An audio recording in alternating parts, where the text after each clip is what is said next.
प्यारे दोस्तों, आज हम लोग डीसी शंट जनरेटर के बारे में पढ़ेंगे। तो देखिए, डीसी शंट जनरेटर क्या होता है। आप लोग यहाँ देख रहे होंगे डीसी शंट जनरेटर। तो जो वह डीसी शंट जनरेटर क्या होता है, इसे यहाँ देखिए, इसका आर्मेचर हो गया और ये लोड हो गया और ये इसकी फील्ड वाइंडिंग।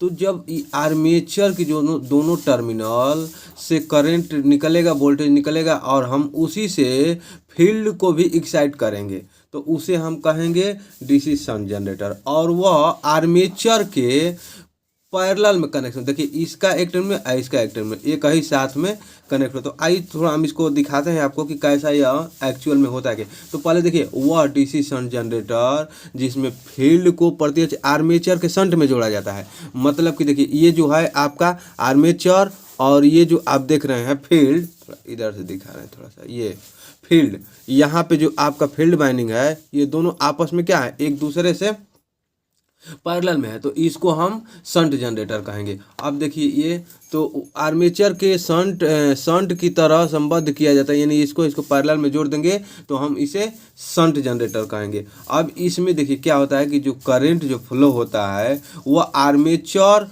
से होता हुआ फील्ड में भी जाता है और लोड के साइड भी जाता है। अब इसको थोड़ा हम ग्राफ से आपको दिखाते हैं।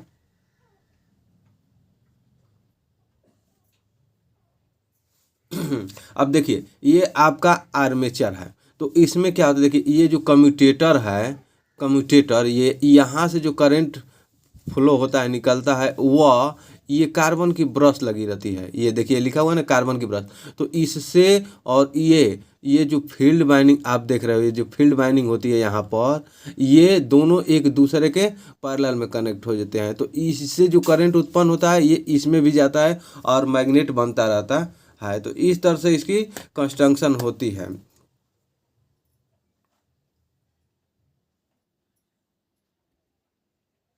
तो देखिए, अब इसमें क्या होगा कि जो यहाँ पर जो करंट बन रहा है, देखिए आई ए, वो कहाँ जा रहा है, आई एस एच प्लस आई ए, यानी कि इसमें भी जा रहा है ये करंट और आपका लोड के साइड, ये देखिए ये करंट दोनों मिला देंगे तो आप इस आर्मेचर के करंट प्राप्त कर लेंगे। आर्मेचर में जो उत्पन्न हो रहा है उसको प्राप्त कर लेंगे। तो ये इक्वेशन दिया है। उसके बाद वोल्टेज जो होता है, इस आर्मेचर में वोल्टेज बनता है। तो ये वोल्टेज किसके बराबर होगा, तो देखिए आपका ई बराबर I A R A plus I R. अब ये क्या कह रहा है कि जो इसमें आर्मेचर में जो करंट उत्पन्न होगा वो किसके बराबर होगा, तो इसमें वोल्टेज ड्रॉप जो इसके बाइंडिंग में तार लगे रहते हैं उसका कुछ अंदरूनी रेजिस्टेंस होगा।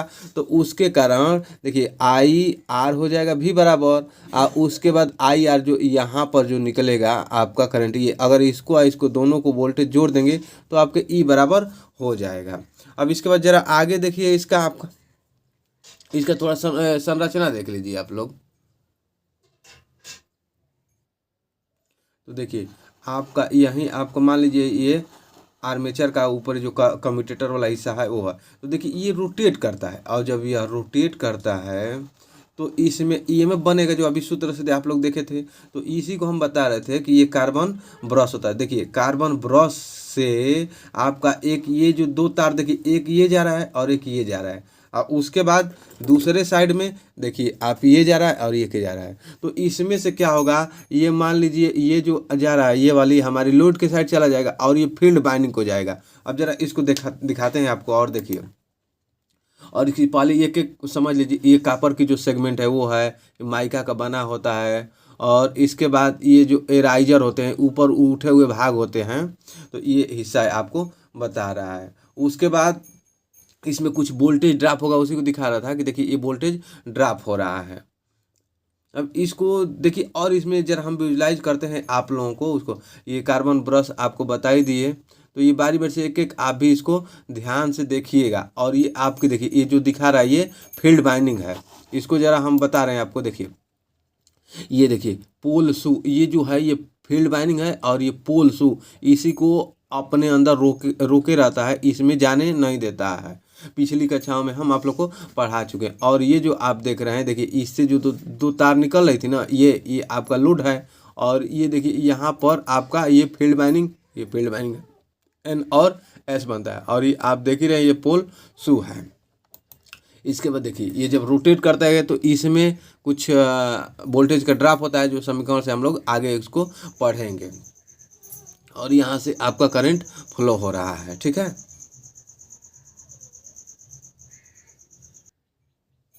देखिए यही आपका ये जो फील्ड वाइंडिंग है, ये पोल शू है, और इसके बीच में आप देख रहे थे तो रोटेट हो रहा था आपका ये आर्मेचर। जब रोटेट होगा तो उसमें ईएमएफ बनेगा और वहीं ईएमएफ इसमें आएगा, फिर आर्मेचर में जाता है, ये कार्बन की ब्रश के थ्रू जाता है। फिर आगे देखिए इसका,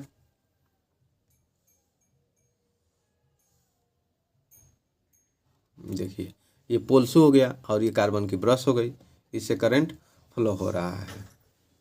देखिए यही है आर्मेचर, रोटेट हो रहा है तो इसी में कुछ वोल्टेज ड्रॉप होगा, उसी को ई बराबर IA RA प्लस आई जो टर्मिनल वोल्टेज था उससे डिनोट किए हम।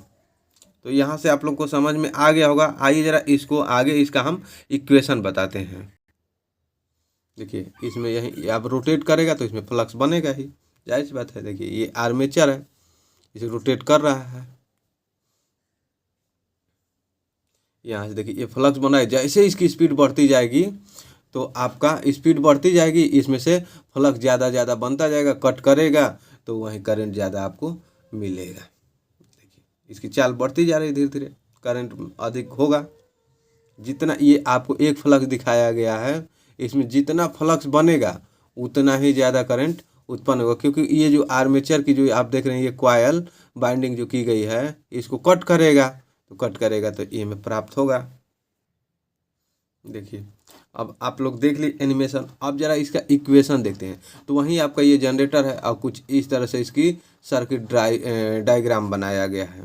देखिए आपका ये फील्ड बाइंडिंग हो गया, ये आर्मेचर हो गया और ये लोड हो गया। अब इसमें करंट का वोल्टेज ड्रॉप कैसे होगा, ये सब हम लोग इस इक्वेशन देखें तो वो जो समीकरण देखें तो आई बराबर क्या हो जाएगा, E - V बटे में RA। जो इसमें करंट उत्पन्न होगा कितना होगा, तो ये जो वोल्टेज इसमें उत्पन्न होगा वो माइनस जो यहाँ पे टर्मिनल वोल्टेज होगा उसको घटा देंगे, अब बटे में इसका कुछ रेजिस्टेंस है भाग दे देंगे तो आपका IA निकल जाएगा। फिर इसी को RA निकालना चाहते हैं तो ये यहाँ आ जाएगा, ये यहाँ, इसलिए ये आपका बताया गया है। उसके बाद देखिए टर्मिनल वोल्टेज क्या होगा आपका, जो यहाँ पे वोल्टेज V का मतलब यहाँ पे जो वोल्टेज निकलेगा आपका टर्मिनल वोल्टेज वो कितना होगा, तो IA माइनस जो यहाँ पे वोल्टेज है वो, इसमें से अगर इसका रेजिस्टेंस घटा देंगे तो हमें यहाँ वोल्टेज में निकल जाएगा। तो वही देखिए V = E - IA RA, जो कि आपका जो यहाँ जितना वोल्टेज होगा उतना ही यहाँ पर भी होगा। तो इसीलिए यहाँ पे इसको नहीं दिखाया गया है, बस यहाँ पर दिखा दिया गया कि V = E - IA RA, ये हो गया। उसके बाद इस देखिए IASHA मतलब कि यहाँ पे जो वोल्टेज ड्रॉप है वो किसके बराबर होगा, तो जो ये वोल्टेज देखिए यहाँ पे ये बराबर V, यानी ये टर्मिनल वोल्टेज, क्योंकि ये आपका पैरेलल में कनेक्शन, तो जितना यहाँ दिख रहा है वो उतना ही यहाँ भी होगा। ये हम आपको प्रैक्टिकली करके भी बता चुके हैं। उसी तरह से अगर करंट निकालना चाहते हैं तो आगे देखिए ISH बराबर क्या हो जाएगा, V, यहाँ से आपका नीचे जाएगा RSH। तो इस तरह से आप इसको पूरा निकाल सकते हैं। अब जरा आइए देखिए इसमें संबंध क्या है, वैद्युत भार धारा सूत्र की संबंधता, मतलब ये करंट कितना होगा उसको बता रहा है। तो IA बराबर टोटल I बराबर यहाँ जो वोल्टेज हमें मिल रहा है वो किसके कितना मिलेगा, तो I बराबर V बटे में R के बराबर। उसी तरह से प्रतिरोध के लिए R बराबर, अब यहीं से मान निकाल के आप रख सकते हैं, तो R ये ऊपर चला जाएगा, V नीचे आ जाएगा, तो ये हो जाएगा R बराबर V बटे में I। ये आगे वाला सूत्र आप लोग जानते ही हैं।